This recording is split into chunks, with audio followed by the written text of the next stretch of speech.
So we are really late, so I'll have to be strict on time. And Sergio Montero will be the last presenter of the session, and we are starting with Brian Centner. And the name and the theme of the session is Municipal Innovations and Policy Diffusion. The scale of the metropolis and of the cities is one of the most important scale on the production of the policies, which are diffused, but they are sometimes not really analyzed or less analyzed than the processes in the international scale and national scale. So this is what we are going to discuss at this session. So Ryan, the floor is yours. All right, thank you. Thanks for being here and for having me. I'm going to be talking about 3 different cases very quickly, so not with much detail. Happy to take some questions about them afterwards. So this research has been about the idea of the right to the city and how this has been adopted, implemented unevenly in different parts of Latin America over the last, especially 20-25 years. Now, even though it reaches back quite a bit in time, it has some very recent relevance in that just a couple of weeks ago at the UN, in a sort of open consultation about what kinds of themes would be included in the official program at Habitat 3 in Quito later this year, there was much discussion about the right to the city. The most support about the right to the city and how to get this onto the program came from a range of Latin American participants who found this to be something that was very important in their own national context and wanted to get this through into the Habitat 3 program. Now, despite this broad support from Latin Americans and a lot of interest, especially from South Africa and a few other countries, there was terrible trouble in having this idea get any traction, as reported by quite sympathetic observer Sue Parnell from the African Center for Cities at the University of Cape Town to the farthest left. According to Parnell's account, there essentially was no clear definition about what the right to the city was. It wasn't that it was too radical or somehow too much against markets, that it was asking for too much, but that it wasn't clear what it was asking for at all, that there was cacophony among Latin Americans who were supporting this in not being able to give a clear definition that even some of the most progressive participants from other countries could get behind. So how do we get to this situation where the right to the city is clearly entrenched in Latin American policy ideas and ideals, and yet doesn't have enough definition in order to be adopted for a more global audience, even if sympathetic? So I want to connect this to some of the major changes over the last 25 years broadly in Latin American national politics and to some particular cases. So Latin America has become the place where the right to the city is most entrenched, most obvious, but implemented in different ways. And some of this connects to the emergence of things such progressive politics, alternative politics such as the World Social Forum, which the Brazilian audience, of course, knows very much about, given its birth in Porto Alegre, its longevity and its proliferation to other parts of the world. Here, picturing scenes from other World Social Forum activities beyond Porto Alegre, nicely packaged within the slogan of "Another world is possible." Now, another world is possible sounds great to a lot of people, but if you want to think about, it's inspiring, but it's also, like the idea of the right to the city, not particularly specific. So lacking in clarity and sharp definition. But this kind of context, as again this audience would know well, was partly involved in what observers elsewhere have called a left turn across various left turns across Latin American national politics. I'm calling it a pink tide. Now, even though these national leaders pictured here are mostly out of office, 2 of them deceased, and did not represent any kind of singular policy path at all, they were all associated with this kind of set of left turns across Latin America. So beyond just those 4 national leaders from Brazil, Venezuela, Argentina, and Bolivia, this now outdated map, but relatively recent map, shows in red those countries in the Latin American context that recently had national level left turn politics, even though we could put those into like quite different typologies. Of course, now Chile is led by Michelle Bachelet, which some would criticize as not actually being too far on the left, but according to most analyses is a kind of left. And Argentina is now led by a right, center-right, however you want to define him, leader, no longer by Cristina Fernández de Kirchner. So like I said, a couple years off here in accuracy, but you get a sense of this broad left turn. Although this left turn has entailed different kinds of paths within it, and especially about cities, particularly how this sort of rhetoric of another world being possible comes down to the level of cities and urban citizenship. It's been important in some way in many of these cases, but it's taken on very different senses. Now, claiming the right to the city has become commonplace not only in Latin America, but a number of settings and languages, but it's quite varied in its aims and political content. We can see this across Latin America. We could also see this with differences compared to Anglophone contexts, where David Harvey has been an especially important interlocutor of the idea of the right to the city. But also to more recent widespread usage in various Occupy movements, from the US to Turkey, etc., and far beyond. So despite these very different contexts of applying or deploying the idea of the right to the city, across many of these having very different lineages, sometimes no clear academic genealogy behind it, but a more kind of insurgent, grassroots, social movements-based usage. Sometimes those social movements do have an academic genealogy, but sometimes they don't. Despite that, it's useful to return to an originary source here, of the idea of the right to the city, and to think about how this has come to Latin America and become rooted and eventually implemented in quite different ways.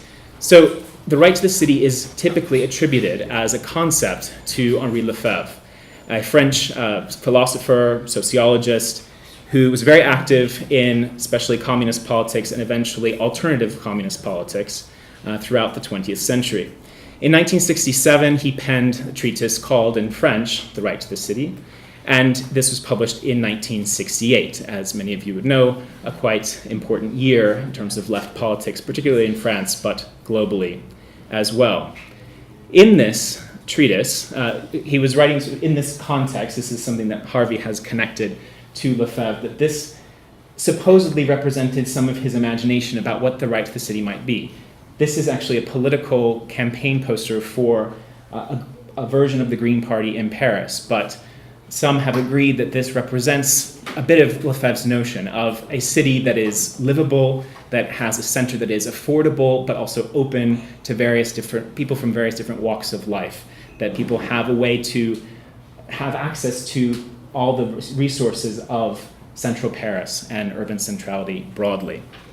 This was meant to be a response to conditions that were actually emerging all around France, including in Paris, in this same moment of the 1960s and early 1970s. So that in response to this, in fact, Lefebvre writes about the right to the city as both a cry, a lament, and a demand against this kind of soulless implementation of housing, even though this was meant to reach across many social boundaries in France, that it was considered to be it was in fact often peripheral in location and not considered to be something that actually gave some spirit or soul to urban living. So that the right to the city was meant to be something in opposition to this, in favor of something more like this. Now, he noted in that 1968 treatise this broad definition of the right to the city, that it was all of these things: the right to freedom, to individualization and socialization, to habitat and to inhabit, the right to the oeuvre, to participation and appropriation, he says, clearly distinct from the right to property. All of these are implied in the right to the city. Now, typically this word oeuvre is maintained in French, despite translation of everything else into English at least, because this is meant to be work, as in a work of art, not work as in labor. But so the right to the work of art, the complexity that goes into making and taking part in the city. He underlined this, perhaps presciently, as features that pertained to the creation of another world, trying to think from the present and from problems in the present towards something that we might prefer. Now, how does this connect to Latin America at all? So to think about this global spread of ideas here, but we're just going to focus on one particular path. This is all coming out in the late 1960s, some later publications related to this. Interestingly, of course, it's all in French from Lefebvre, but it gets translated immediately, like within the same year or the following year, to both Spanish and Portuguese. And it's diffused very quickly across Latin America. It becomes de rigueur as a way of thinking about cities and social justice or progressive politics, however you might have called it at the time, across Latin American universities in particular, which had a lot of Marxist leaning interest in this moment. But what else is happening across much of Latin America at this time? Again, this audience would know well. You have very, very right-leaning or hard-right military dictatorships installed, where students in particular, they're not the only enemies, but university students and academics become some of the number one enemies to be targeted for torture, oppression, various kinds of state terrorism. Those who could often left from Brazil, from Argentina, from elsewhere in South America. They went to different places. One of the most significant flows, especially for academics, was not only to Europe, but specifically to France. So that some of these university students or more established academics went to France, continued with their work, and often were in some of the exact same circles as Lefebvre. So that these ideas, although already broadly normalized, at least in academic radical circles in Latin America, became even further entrenched among these particular individuals. Now, of course, most of Latin America re-democratized in the 1980s or at some point around there, and many of these people started to come back. Not everyone, but many. If you think about this from a kind of life cycle perspective, say if you left Latin America in the early 1970s, around in your early 20s, you continued with some of this socialization in France for a while. By the late 1980s, early 1990s, if you're coming back home, it's the perfect point in your life to become involved in politics, especially if you maintain this interest and if your country is writing a new constitution and trying to have broad participation and input in that way, so that you have this kind of arrow coming back to Latin America in this sense. So if you think about the Brazilian context, and I have to race through this, then this is when you have, although these ideas would have gone underground or been silent for a very long time, as you have the new writing of the Constitution in the late 1980s, then you get to have all kinds of new or alternative ideas put into, in some cases, the letter of the law. Now, this has not, neither at that point nor currently, as I mentioned with the UN, has this been very clear. It has been associated with what the right to the city is. It's been associated, especially in Latin America, with public space, but also with various kinds of infrastructure, with housing, with encouraging more political participation, especially at the local level, with having some kind of voice broadly, and indeed in some cases just about presence, about the ability for the non-elite, for non-middle classes to be in and to circulate through and use the city in some way. But as you can see, this represents a huge range of things. I don't have time to actually get into the cases, but I'll highlight some of the important differences here that we can pick up later. So talking about Sao Paulo, Caracas, and Buenos Aires. Sao Paulo, and in the Brazilian context, this is where the right to the city has been most specified, of course, with the Statute of the City from 2001 at the federal level, and implemented in this enormous context that you all know well, of Sao Paulo, with various tools to try to get broad public participation, specifically in shaping master plans. This is what much of the Statute of the City is about. So from guides for municipalities to trying to get to reach some of the most marginalized populations, making games for illiterate adults, for example, in this case, to understand what is this, how are we going to change our cities, how can you take part in this. Despite all of the inspiring, in many cases, and quite lofty aims of the Statute of the City in Sao Paulo, in Brazil generally, and then as implemented in Sao Paulo, it's been criticized for being a tool, in many cases, for public-private partnerships that have had skewed interests, for using mechanisms that have been difficult for the broader public to participate in, even if these are open meetings that these drag on for hours. Many of the critiques that could have been leveled against participatory budgeting, that you need to be privileged enough to have the time to participate in these things, perhaps to have the language and the wherewithal to participate effectively, even if you have the time. Now, another thing to think about in terms of the right to the city in Brazil, beyond Sao Paulo, is this was meant to be implemented through various urban planning, through master planning measures in all large Brazilian cities. But this happened at very different times, as you have the beginning of the master plan for Rio, developed much later than the Sao Paulo case, with different kinds of emphases. So that essentially with this federal statute, we get very different municipal implementations, and across all of those differences, the same kinds of criticisms of reproducing different forms of privilege in planning the direction of the city to go forward. In the case of Caracas and Buenos Aires, just very quickly, what the right to the city has been in Venezuela, I can't get into the context, but under Chavez, this has been the letter of the law, and there's some ironies in terms of how it's been implemented, but I will just go straight to the main way in which this has been implemented, which is to bring public housing, mass housing, right into the center of the city of Caracas. So that you have this mass housing, as you can see here, you have basically a 3-story high signature of Chavez posted on this particular building, but this is replicated throughout buildings in the center. So they all have this signature of this is connected to a Chavez policy of making the city accessible. Some of the irony is about how the limitations of this, other forms of subsistence, say the informal economy, which is in the earlier slides, which actually get cleaned and removed from the center. So there are some important considerations here about what it means to have this very radical intervention in a place that is also trying to be a showcase city of Chavismo, of 21st century socialism, etc. In Buenos Aires, this has been, of these 3 cases, the least defined. And so I won't go into the details, but essentially, as it's very poorly defined and yet often mentioned, you have very different views basically clashing in ways that are sometimes lethal. So with the proliferation of villas, which is an Argentinian word for favelas, this is in the interest of some political leaders in how the right to the city ought to be granted, but not in the interest of other political leaders. So between the former president and now the current president, Macri, who was also mayor of Buenos Aires before his presidency, you have them supporting quite different policies about what the right to the city is, leading to as I said, sort of lethal clashes over specific pieces of land and what to do with them and the people on them.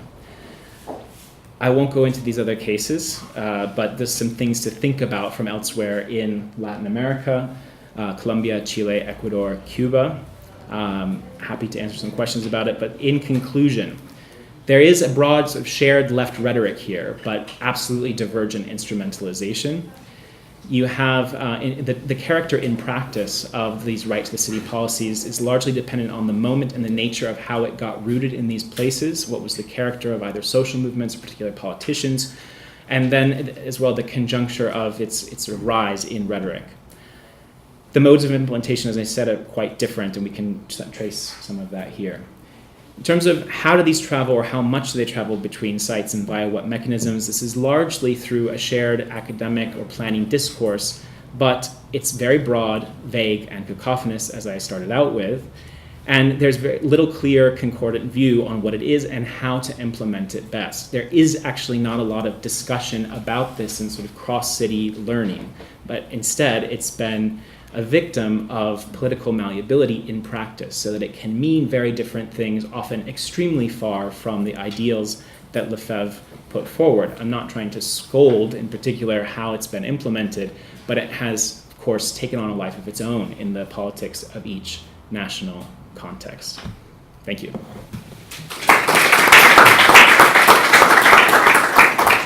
Thank you, Ryan. Now we have Gabriel Silvestre, University College London. Okay. All right, so good afternoon, everyone. Just like to thank Osmani and Eduardo for the invitation to participate in this session.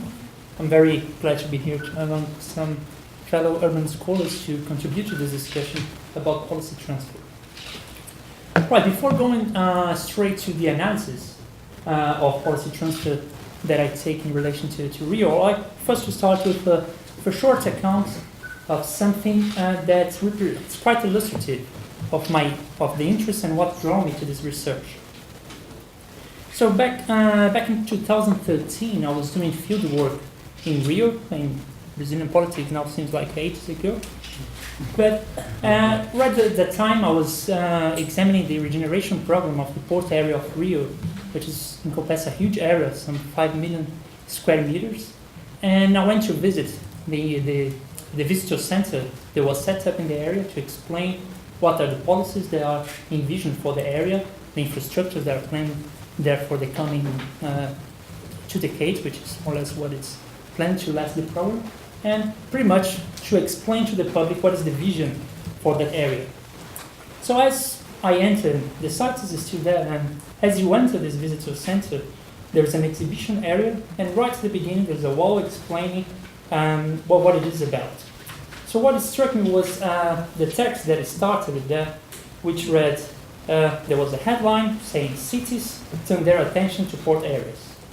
So it then described that cities all over the world were awakening to the new paradigm of sustainable development. And it then explained how Rio sought to learn from experiences of urban regeneration in other places, to learn this, what would be the essential characteristics for a successful regeneration project, and apply this to the case of Rio.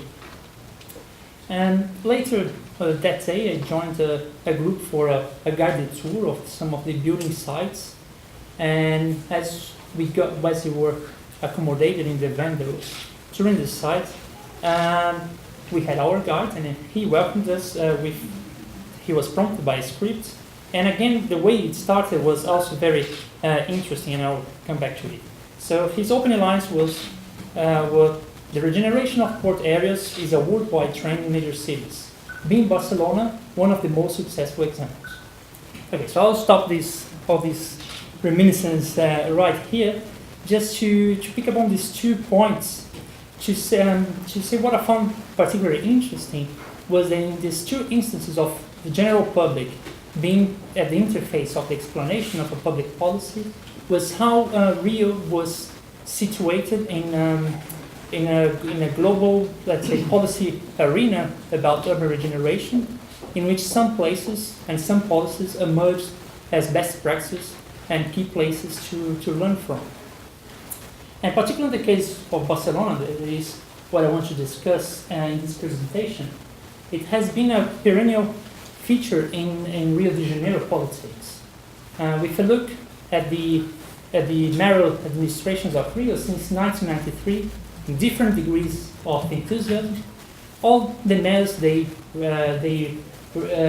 reference Barcelona not only as a sign to express their admiration to some of the policies that were implemented there, but also to signal where the influences and where the inspiration for the policy they were trying to implement in the city came from. Right. In the research that I'm doing more broadly, I look at 3 different policies in Rio de Janeiro, in which it's possible to interrogate how these 2 cities interact, how this learning about policies from Barcelona gets to be grounded and institutionalized in Rio. So this comprises the introduction of urban strategic planning that took place in the early 1990s, the bidding and hosting of mega events, it's coming in a couple of months, and also the regeneration project of the port area that I mentioned. But now I just want to focus at the beginning of this relationship to understand how this history came about, to understand who were the actors, and what actually brought these cities together. So these are the research questions that are driving my research. So what I'm trying to answer here is to understand what exactly has brought these 2 cities together, what kinds of knowledge and how has policy knowledge circulated in this connection between the two cities. Also to, as I already mentioned, we said how this knowledge was mobilized from one place, how it was grounded with the knowledge that we are using or translated, and institutionalizing new policies in Rio, and actually what exactly this episode represents to understand policy making, contemporary policy making, and more broadly speaking. What I'm trying to infer with these questions is to translate some theoretical concerns here, which is quite a hot topic now in urban studies.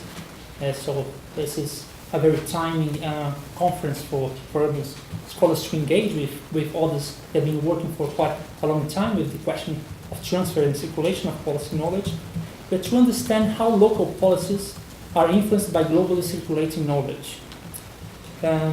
Something that we all acknowledge that this is not something that is new, particularly in the planning discipline, which is the one where I'm doing my research, in which we can also argue that urban planning was born as a transnational dialogue with politicians trying to learn how cities try to address problems, similar problems all over the world. Also, I'd like to overcome the usual analysis of urban politics, which is still very much bounded by the local dynamics, but to examine the political geographic imaginations of the policymakers involved. So, in the case of both policymakers in Rio, but also in Barcelona, how they imagine Barcelona, what the city or the experiences that the city had with urban planning means to them when they are engaged in the transfer of this knowledge, and how these policies are abstracted, made mobile, and then resignified in new political contexts. And finally, to understand how policy models, in general, they are strategically used by local political actors to advance their interests. Okay, right. First, it's important to provide a brief background of the time of this connection between Rio and Barcelona that took place at the end of the 1980s, beginning of the 1990s, and just a brief word to explain what strategic planning is for those of you who are not very familiar, but in very general lines, it's about the drafting of a formal policy document, which translates the shared vision of some groups about the future of the city, of what exactly is how the city will like to be in a few years, and then identify some lines of action and some policy objectives to reach to this point. So it becomes pretty much a guide to a desirable future. So this is what brought these two cities together, to learn the experience of Barcelona with the drafting of strategic planning and how Rio could implement the first version of its planning right at the time. Right. So I will organize this explanation based on the demand and the supply side, focusing, okay, speed up now, about where the interest from Rio came from and what exactly policymakers from Barcelona were looking for when they were actually actively promoting this policy instrument in the region. So looking at Rio at the time of this engagement, what you can see it was a shift to the right in municipal elections after the redemocratization period, and at the time the surprise election of new political actors that didn't have a strong political base to support the governments, and they were looking for fresh ideas to position themselves in the local political spectrum. So central to this were the figures of the mayor and the secretary of urbanism, who became the right hand of this mayor, and according to them, we can identify different sort of networks that explain how they became aware of the experience of Barcelona and why they were interested in bringing this instrument to Rio. So I will I'll explain this in a minute, to name these people and to explain how it was. So that just explain briefly what the interests from Barcelona were. So on the part of Barcelona, what you observe is an ambitious internationalization of the municipal agenda right at the time. Barcelona was on the verge to host the 1992 Olympic Games, and afterwards there was a very active agenda to forge new relationships with international organizations, be it the European Union, the UN through the Habitat program, and the World Bank as well, and to connect also with other cities all over the world, and to foster a moment for cities and the importance of cities in a time of globalization. So it is situated at a time in which globalization hits in with these ideas that there was a diminishing role of the national states, and that this was the time that cities should become important nodes for globalization. So this was also a time in which we can see some the rehearsal of some ideas that became familiar in the third wave, as with a socialist municipality in Barcelona trying to forge some relationships between public and private institutions. So let's just rush through this historical bit. So what you could see in Barcelona was the formation of a public-private institution that wanted to offer the transfer of know-how in public services to cities in Spain, but increasingly to Latin America. So this company came to be, was prospecting, working in Latin America, and Rio was the first major contract that was secured at the time. So this was the contract to develop the strategic plan. So here you had some pictures of policymakers of the two sides, trying to unpack and learn how Barcelona got to do it. We had the head of international relations of Barcelona and a renowned academic explaining how the experience in Rio signaled a moment of prestige for Barcelona, for the promotion of the city. And as an outcome of this relationship, we can say that that experience in Rio was formative to the creation of a new institution, the Ibero-American Center for Strategic Urban Development, that is still going strong, and the aim is to diffuse the methodology of Barcelona with strategic planning. Barcelona also got involved with the organization of the UN Habitat Conference at the time in Istanbul, where formal, let's say, guides to the policies developed in Barcelona, this one here at the bottom, was prepared with a very interesting title, Barcelona, a Model of Urban Transformation, and one that was actively distributed by UN Habitat and the World Bank to cities in the region. Let me try to see how I can brush up. So on the side of Rio, what you can see, the two key actors that I mentioned, the mayor and the secretary, they were operating in different networks where the strategic planning came to be known by them. On the side of the mayor, he was training as a politician in Europe, taking training that was promoted by the organization of political parties. This is in the 1980s, where he came across strategic planning.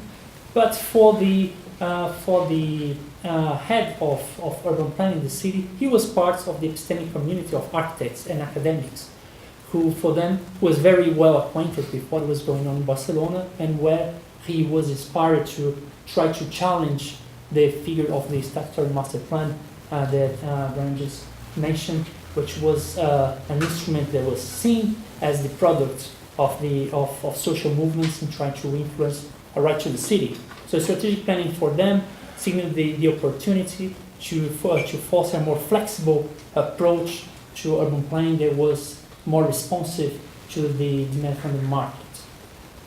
Okay, yeah. So what I did in the research was to apply, was useful for me to apply to house conceptualization of the ideation of features when there is a institutional and policy change, to see if in this relationship we could identify a change of paradigms or it was just instruments of lines of action. And in fact, what I could see was what it was in there was all the three variables. And and this document is a clear attempt to try to legitimize directed planning. So let me just go straight to the final point here, which said, when the strategic plan was published, it self-proclaimed to become the basic tool to guide policy action in the city. But in the end, what I heard from the head of planning there was it had little interference for policy making, and actually their team didn't even give attention. So my concern was, in the end, was it a waste of time, a waste of resources? I'd say that not quite. What I could learn from this experience was that the strategic plan in this case served as a focal point for the formation of a coalition between these new political actors and business groups that financed the production of the strategic plan, which I had to rush in the explanation. And this new coalition served two mayor administrations in the 1990 decade. It also served to help a paradigm shift in urban policy making at the time, and it gave coherence to the discourse that was produced by the mayor and the head of urban planning, while marginalizing the figure of the statutory master plan. And finally, it also served to open the venue for new consulting services, such as the bid for the 2004 Olympic Games. So here we locate the seeds to the actual mega event, and also other plans. Okay, this is the final one. So here to try to bridge the conversation to other traditions in the policy transfer, what I can identify in the experience, for instance, is how it conforms to what Dolovitz and Marsh said, the point they made about the messiness of policy transfer. Sometimes it's not a linear transaction. Sometimes we find a limited rationality in the selection of policies to be transferred, or sometimes there isn't even a prospective evaluation at all. This is what happened in the selection in Barcelona, that came from personal networks of those who were in power. More to the urban literature, what we see here is in legitimizing the selection, the policy actors of Rio, they selected policies based on policies that worked. So Barcelona was seen as a successful case and a place where you could learn for and then borrow the prestige of what was produced there. Policies and strategic planning could also be seen as a weapon to challenge the existing institutional infrastructure, the institutional structure, and to replace by new values and paradigms. And finally, I would add that this was also a case of a speculative transfer, in which what was gained was leveraged more in the process of the transfer itself, rather than the end products that became of quite limited impact. So, thank you very much. Thank you, Gabriel. Now we have finally Sergio Montero from the University of Los Angeles. Good evening, everyone. Thank you very much, Osmani and team here at Serapi for inviting me to this. It's my first time in Brazil too. So I think this seminar is contributing to the fusion of researchers also. I think that Gabriel's paper is a good testament for my research, because I'm going to talk about an urban policy model from the south, so how Bogota became a model. And I'm going to be looking specifically at how the Bogota model arrived in Guadalajara, Mexico, and looking more specifically at the practices and spaces where this transfer happens. So, traditionally portrayed as an urban dystopia and a city of fear in the late 80s and 90s, Bogota has become a world reference in transportation planning in the last decade. Two Bogota policies in particular have become recognized worldwide and have traveled to many cities around the world. These are Bogota Transmilenio BRT system. BRT is sometimes compared to a metro on surface, but at a tenth of the cost. Since 2001, more than 200 cities around the world have implemented the BRT project, many of them based on Bogota Transmilenio. The other policy that is now world famous is Ciclovia. Ciclovia is a very popular event in Bogota, It takes place every Sunday from 7 a.m. until 2 p.m. During the event, 70 miles of the street are closed for cars and open for cars and pedestrians, for bikes and pedestrians. In a city of 8 million people, Ciclovia gathers 1 million Bogotanos every week, so it's more than the whole population of Amsterdam. So now the interesting thing is that, well, we have here cities around the world that have implemented BRT. This is Ciclovia in Bogota. I should have taken a picture of Avenida Paulista yesterday, but we have Los Angeles doing Ciclavia, San Francisco, Jakarta, Indonesia doing both Ciclovia and Transjakarta. They go almost exactly the same like Transjakarta. So the interesting thing is that these are not new policies. So BRT has been happening since the 70s, and actually Curitiba in Brazil was the first city to do this. But if we see here a graph of the number of cities around the world with BRT, and then we see that Curitiba started in 74, but it was really after Bogota does it in the 2000 that sort of BRT explodes around the world. And if we were to have a similar graph for Ciclovia, it would be exactly the same. It starts in 74 in Bogota, but it's in the early 2000, 2004 that it sort of also explodes, and now there are like 400 cities with Ciclovia around the world. So it was very interesting this, and that's what I became attracted to sort of like policy transfer and diffusion theoretical frameworks. And in my dissertation, which I filed finally last summer, I tried to, or I asked 3 questions about these circulations of the Bogota model. And what I did for this is I was looking at Guadalajara in Mexico and San Francisco in the US to answer these questions, but because here we don't have time, I will only focus on Guadalajara and only these 2 questions. What circulates as the Bogota model and how does it circulate? And as Leslie showed, the Dolowitz-Marsh model, emphasis on what, why, and who. Here, my emphasis is going to be on the how and the where. Not where from, but actually where this learning process, which I think is something that policy transfer and diffusion debates are still have not explored that much. So in doing so, I bring together 3 sets of debates. One is on the debates on policy diffusion, transfer, and mobilities, which I think have shed light on how policy models and best practices are both locally and transnationally produced, circulated, and contested.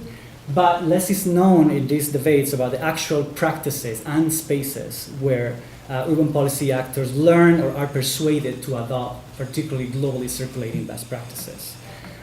Moving influential policy actors from knowledge to action requires not only exchanges of information or technical knowledge, but the creation of coalitions of powerful actors that will push for a particular policy to be adopted.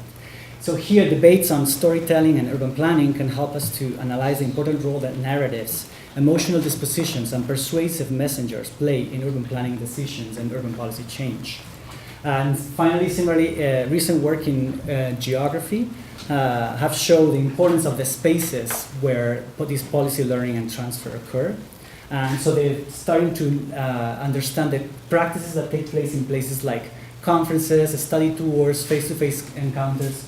And in this paper, I will show how, despite we're living in a globalized and technological world in which there's like online best practices repositories everywhere, they're still very important in these moments of face-to-face contact in the transfer of policies. So to answer the question of what circulates at the Bogota model, I'm going to take Guadalajara, which is a city that I've referenced widely Bogota in the last 10 years. And I'm going to explore how these 2 ideas, BRT and Ciclovia, arrived to this city. Guadalajara is Mexico's 2nd largest city with 4.5 million people living in its metropolitan area. It's also the city in Latin America with more cars per capita, more than São Paulo, per capita.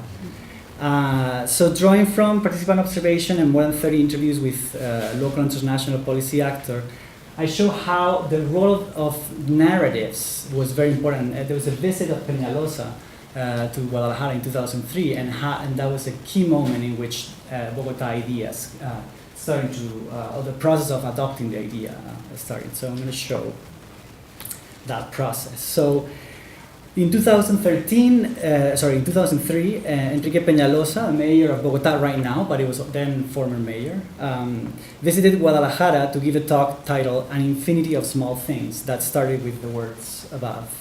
The auditorium was packed with 2,000 people, including representatives of the local and state government, the local business community, NGOs, journalists, architects, and in general, citizens with a curiosity in urbanism and urban politics. More than anything, his presentation was a powerful yet simplified story of urban transformation in which he claimed to have transformed Bogotá based on a series of improvements in non-car modes of transportation and public space. In the background, images of Transmilenio, new bicycle lanes, and public parks were projected to an impressed and somehow skeptical audience.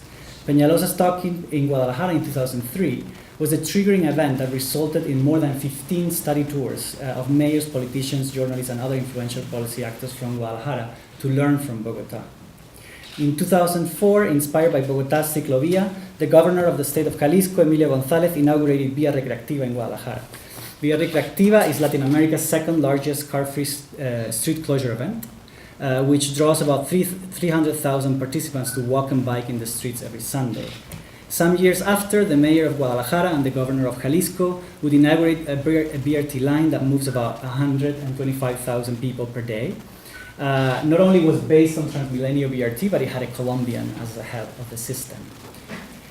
So this could be seen as an exercise of South-South urban policy learning, an example of a Latin American city, Guadalajara, that had learned innovative planning mechanism from another southern city peer.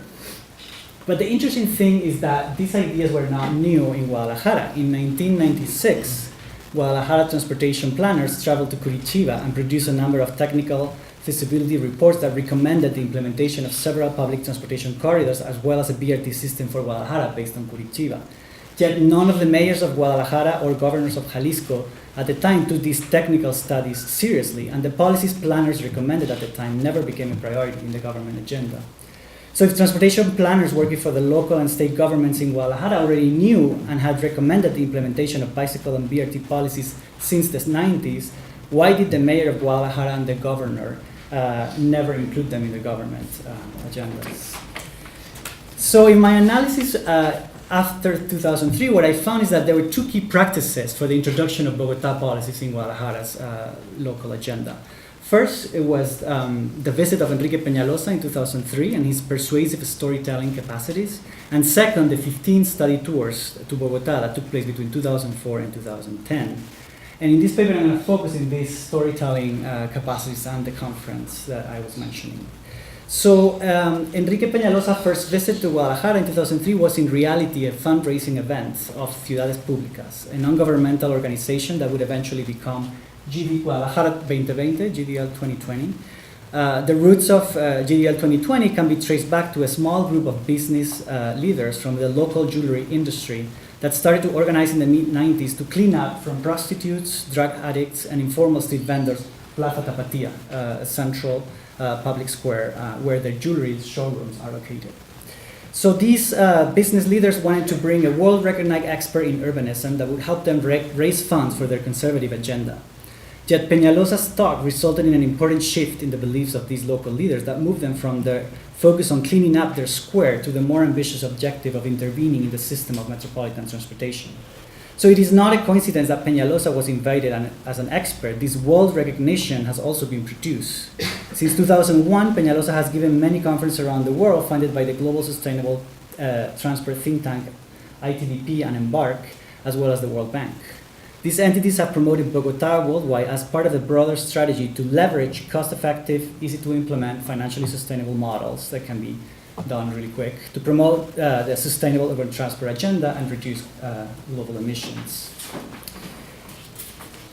Yet the World Bank or global philanthropy cannot impose their agendas on cities, as local actors have their own agendas, their own beliefs, and they're immersed in particular urban politics and governance structures. So ethnographic attentions to the ways in which local actors learn and are persuaded is therefore key to understand this new subtle way of intervening in cities.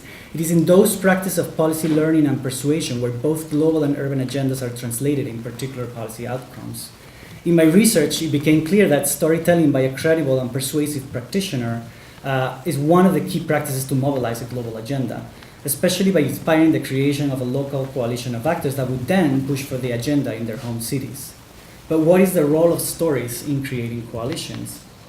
As noted by Leonie Sandercock, stories can act as a catalyzer of policy change, quote, partly by inspirational example and partly by shaping new imaginations of alternative.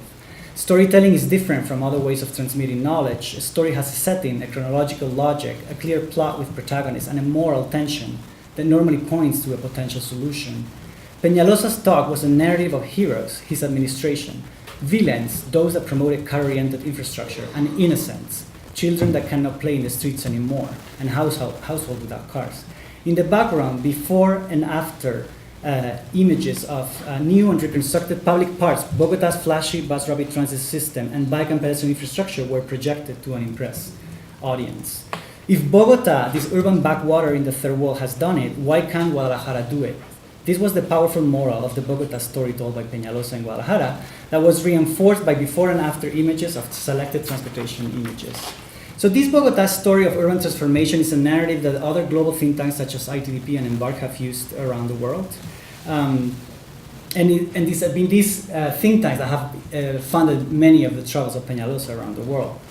But the question of what circulates also begs another question: what does not circulate? What is often not included in the Bogota story, in the Peñalosa simplified Bogota story of urban transformation, are the political reforms that allow Bogota to have more political and financial resources, such as the democratization of local governments. So mayors are elected in Colombia only since 1989, or the democratization and decentralization of planning that took place in Colombia in the 90s. So the Bogota model circulated in Guadalajara not just by technical claims, but through the mobilization of the aspirations of urban transformation, through a powerful, if simplified story of moving from urban dystopia to a model, something that Curitiba did not have. So apparently people in Mexico thought that Curitiba was not Latin American enough, whereas Bogota was the city with misfortune, drug trafficking, more than specific programs. What Bogota gave us was the inspiration of a better city, that the transformation of Guadalajara was possible too. But who is us in this quote? He gave us hope. So then how was that local coalition? So the us is GDL 2020, which is a coalition of local business leaders. So during his 3 days in Guadalajara, Peñalosa told his story not only once, but 6 times. Sponsored by GDL 2020, he gave several public talks, press conferences, and private events in which meetings with politicians and public opinion leaders were prioritized. If Peñalosa's time in Guadalajara was limited to 3 days, why this emphasis on politicians and public opinion leaders? So here we have what for GDL 2020 was the key actors that needed to be convinced in order to introduce a policy in the local agenda. So that was the actors that were prioritized during his visit. So it was not only Peñalosa talking a public talk, it was also his meetings around the conference. In fact, during Peñalosa's visit, the director of Guadalajara, most important local newspaper, hosted a dinner in his house where he gathered GDL 20 leaders and the owners and directors of the many local media main local media companies in Guadalajara. So so then is the moment where stories of Bogota started to penetrate in also all the local newspaper. So I'm running out of time, but what I want to make here is that, so the role of Peñalosa and the Bogota model was therefore key in inspiring and facilitating the creation of a coalition of local business leaders with the local media elites under a particular city model that they wanted to promote in Guadalajara: densification, sustainable urban mobility, public space, and cultural policies. And then if the Bogota story of urban transformation was key in initially seducing members of GDL 2020 about the possibilities of transforming their city, it was through 15 study tours to Bogota that these networks were finally cemented and trust was created among the different actors that needed to be combined in order to push for this policy in Guadalajara. So anyway, so what circulates as the Bogota model, it's a particular limited set of public space and transportation planning intervention, not the whole transformation of Bogota. But what I found is interesting is that what lubricates this global circulation is this simplified story of urban transformation. And then the question of how does the Bogota model actually circulate, which I think it's important to answer. We see that despite, yes, there's all these pictures and videos and things about Bogota, but still very important is face-to-face moments in which you bring the mayor, in which you put in contact people face-to-face, such in conferences or study tours. And the Bogota story worked best when it was mobilized by a particular type of expert that has participated in that story of transformation, such as Peñalosa. So some implication of this research for policy diffusion and transfer and mobilities research is that, well, the first one I think is, as I said before, it's like there's a need to emphasize more the how and where questions in this research. So like where actually these people are persuaded or learn about the policies from other places. Because that is in that little moment, those practices that these global models actually take root. In my research, I found that storytelling, practices of story simplification, face-to-face contact, trust-building dynamics were important. And moving forward, I think it's important to understand also how these stories are connected to other persuasive processes that facilitate the local adoption of globally circulating policies, such as study tour, these before-after photos and images and renders, there's digital materials and how they're connected with particular visits to the cities. Thank you.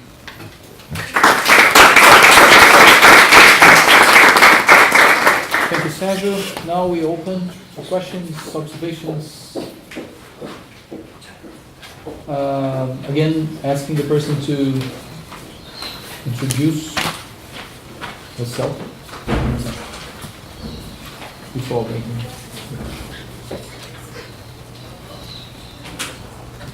So I'm Kurt Byron from the University of Texas. I mean, that's not a very rational process, right? I mean, this is very accidental. One person has persuasive power, a model that actually originated much earlier, doesn't take off that much, finally takes off when you have this one person. It's very similar to a Chilean pension privatization, because there was Jose Pineda, who was also, people say, tremendous charismatic power. He was a missionary. He went out to promote this thing. And so, I mean, what this really means is, this is not kind of rational evaluation, but more, I mean, as you say, kind of somebody of the personal charisma, face to face, right? I mean, so this is globalization, and we can get all the information we want from computers, but what really matters is kind of looking into your eyes. So what do you make kind of broader here? Well, it's very accidental, right? Very kind of happened to happen here, wouldn't have happened otherwise. It's very different from kind of, rational policy thinking. So yeah, just a second, sorry. More questions. Yeah. Matthew Richmond, postdoctoral researcher, saying, questions about agency within the diffusion of urban policies. I think applies to all three presentations. Two influential approaches at the moment in this question are the actor network approach, where the policy, I suppose, has a certain degree of agency, but in interaction with all kinds of other actors, and the other being a kind of neoliberalization approach, where maybe it's a bit of a straw man description, but where the policy, I suppose, becomes a kind of empty signifier that then can be filled with the content of a neoliberalizing agenda, or meeting the interests of whoever the kind of local power brokers are. So my question is, to what extent might these policies themselves, and this might vary from policy to policy, maybe more kind of discursive ideas like the right to the city compared to more practical policies like a BRT, but to what extent do they have an integrity of their own that circumscribes the possibility of the people applying them to do whatever they want with them?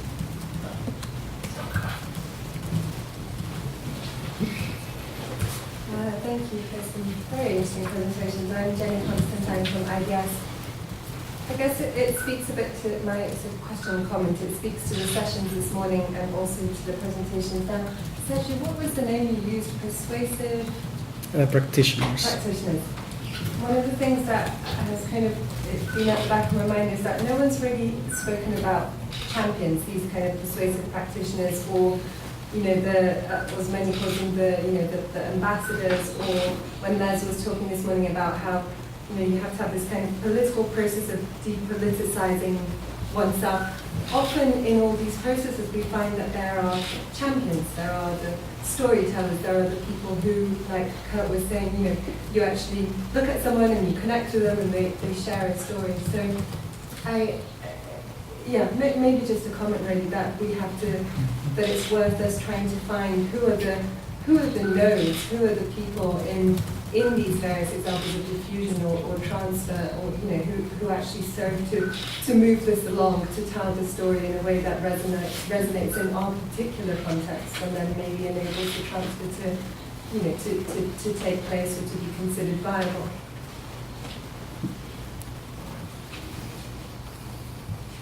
Okay, so I would add one small comment to this. I was wondering I was actually dialoguing with her observation that what's the role of political entrepreneurs on this, and how much these political entrepreneurs are mingled with private interests, in the sense of that Peñalosa was selling himself all the time. Jaime Lerner was the owner of a consulting firm that later sold plants all over the world, and the Catalans did the same thing. So maybe we have in these two cases, not your case, but in the other two cases, we have some situation in which you have the same kind of thing, actually, a process that you have these political entrepreneurs that have something to sell, and these things become simplified forms of action or models, and these models are sold by these guys and are involving private firms. Should we proceed in the same order, or should we invert? I probably have the least to say, so why don't I go first? I think that in terms of thinking about Matt's question about how much integrity is there in this particular case of the right to the city, I'd say that there's not. The problem is that, as with many of Lefebvre's ideas, this notion has been very inspiring, but is not very specific, and that's partly to do with his way of thinking about a kind of heterodox Marxism, but also it's connected to how his ideas got written down and sort of dictated to a lover who was also his typist, and so he'd sort of take down his ideas as he pontificated. He was of course a philosopher foremost, but very committed to trying to think of new ways of being committed to various Marxist notions, but doing them differently, which got him excommunicated from the French Communist Party, for example, for being a bad Marxist. And yet, for many, that also meant that he was an especially inspiring and influential Marxist years later. But it also means that these ideas can be taken in a variety of different directions, and especially after being reinserted into the political context in Latin America, they become a set of ideas that can be taken in quite different ways politically, sometimes totally denuded of their original Marxist content, so that the right to the city is important in Colombia, but we could certainly hardly call Colombia a left-leaning national context. And then in the most traditionally Marxist context, which was my last bullet point there when talking about elsewhere, Cuba, the right to the city and Lefebvre in general are things that might get mentioned but are never part of official training of architecture or urban planning, so that you have these kind of ironies show up. So in terms of integrity, I'd say almost none, and maximal malleability. I want to comment on your point and her point about agency, and what actually, how not only what is being sold, but also the identity of those they are promoting or championing policy. It also fluctuates according to the audience and what exactly this audience wants to learn. In this study of some formative periods to what came to be known afterwards as the Barcelona model of urban regeneration, that actually means a lot of things and nothing at all. It's more about the suite of different policies that Barcelona came to implement during the 1990s. This was a formative period. This company was pretty much offering a little bit of knowledge about this, and that, but it's just when they identified a firm interest then you say, okay, this is the key to the success. And the case of Rio was about strategic plan. So all that, let's say, in some very simple terms, what they offer is that Barcelona got to that point that they were at that time, and part of it because of strategic plan that they implemented, even though the strategic plan actually came to the end stages of Barcelona transformation at the time. So what's being sold depends on what the audience wants to learn. In that case, what is interesting is that you had a socialist municipality promoting a policy instrument to a municipality that was positioned within the right of the center. So the strategic plan was something that could adapt to either way depending on of what each side wants to do. And on the case of the identity, what was interesting in this case was that the key person on the side of Barcelona promoting this offer of expertise was renowned academic, so that's renowned for Brazilians, Jorge Borja, and he had multiple networks in the region. So depending on the audience, he could use his hat as an academic intellectual, or a politician from the left, or an expert, a consultant. And I believe this also might strike chord to Peñalosa as well. I think that a lot of the questions that I get are, I guess, related with this tension between agency and, I guess, structure, or sort of like what in this paper, I very consciously focused on the how, sort of like the how question, which seems like, as you ask, like seems to leave other type of questions of like who's behind like funding Peñalosa's travels around the world, for instance, behind. I have another question, which is why, which I didn't present today, which has to do more about this new network. So that is how these south-south circulations are in a way orchestrated from global think tanks, and sort of like a new way of acting of the World Bank, in which they're promoting these south-south exchanges. So many times, in the case of Guadalajara, the local business leader paid for his visit, but in many cases of the conference of Peñalosa around the world, are paid by these global think tanks based in Washington, D.C., and World Bank and the Inter-American Development Bank, and the Asian Development Bank. So so there is that behind it, but in this paper I also feel like it's very important to understand, to not tell just the story of a sort of like a tsunami of BRTs coming everywhere at the same. Like I think it's important to pay attention to sort of like the subtleties of how people actually get persuaded, because there are cases in which Peñalosa goes to a city and a BRT is not built. As much as there are 400, there's also many more cities. So I think like that's what I was going for in this paper.